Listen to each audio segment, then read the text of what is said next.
This lecture, I want to talk about option to purchase. Now, option to purchase, the word option means rights. Okay, let me just explain. There are two contracts in sale and purchase of real estate. The first contract is agreement to grant the OTP. Like I say, the word option is right. Then OTP stands for right to buy, right to buy. So the first contract is, I agree to grant you the right. You pay me 1%, I give you the option.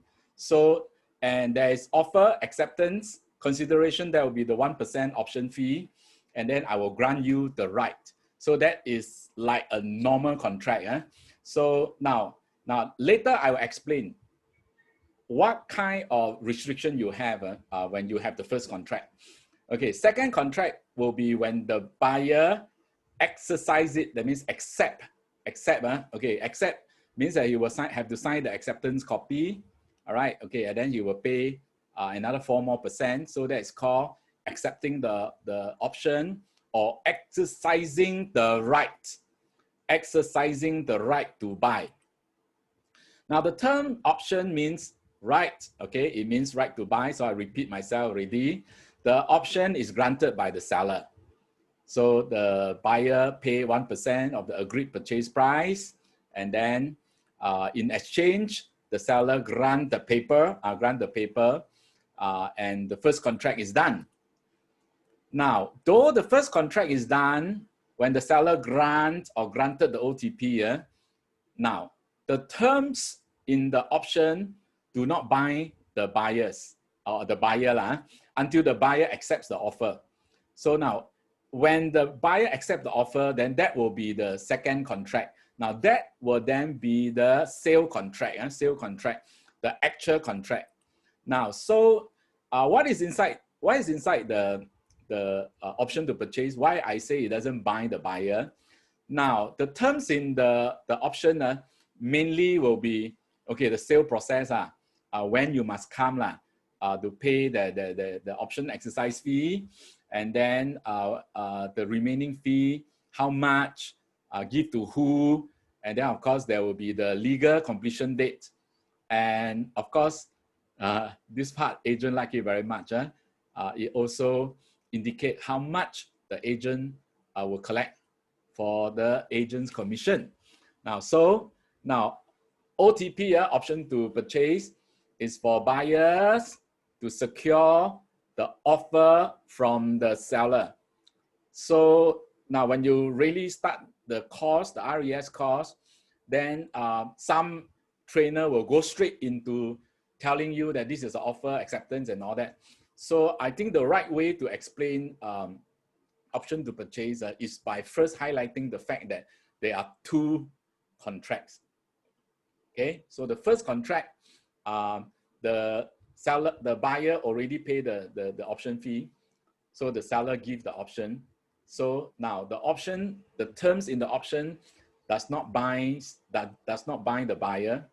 All right, so the buyer is free to decide whether or not I want to continue to go ahead with the purchase, but it binds the seller. So in other words, option, as far as the seller is concerned, is sell binding for 2 to 3 weeks. 2 to 3 weeks. Now, so means that the seller cannot grant again to another buyer. Seller cannot grant another option to another prospective buyer. Now, so now the buyer, if the buyer does not accept the right to buy, does not exercise his rights by way of signing on the acceptance copy and then give another 4% of the agreed sale price. So now this is how you accept. You say that, okay, I want to buy. Now if you don't do that, if the buyer doesn't do that, so the option will lapse.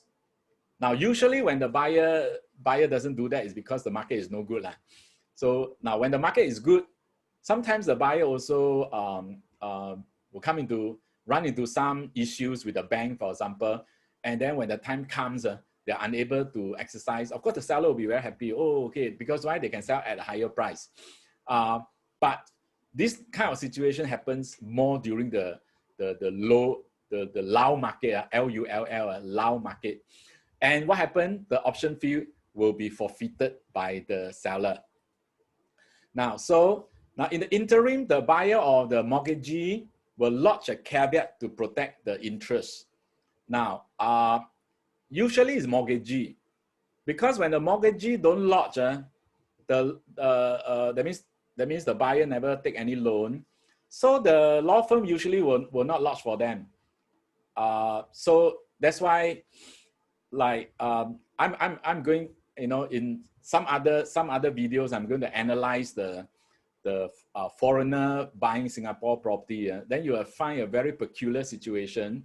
That is, there are many uncaveated transactions. So therefore, you have you have foreign buyers who don't borrow a loan from the bank. So therefore, there will be no one lodging caveat. Right. Option holder becomes equitable owner, though he has not accepted the terms in the option. So this is not legal owner, just an equitable owner. So you will know that if you are buying new home, it will take the construction of the new project, it will take them 3.5 years to TOP, for example, or maybe 3 years to TOP. Then after TOP is 1 year CSC. After 1 year CSC, that means in the interim like that, 4 years plus before the developer say, come, let's go for legal completion.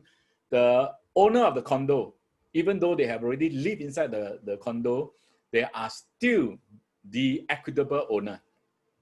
Their rights are still being protected by a caveat only, right? Okay, so now, when the buyer go and lodge a caveat, okay, it's based on purchaser's lien.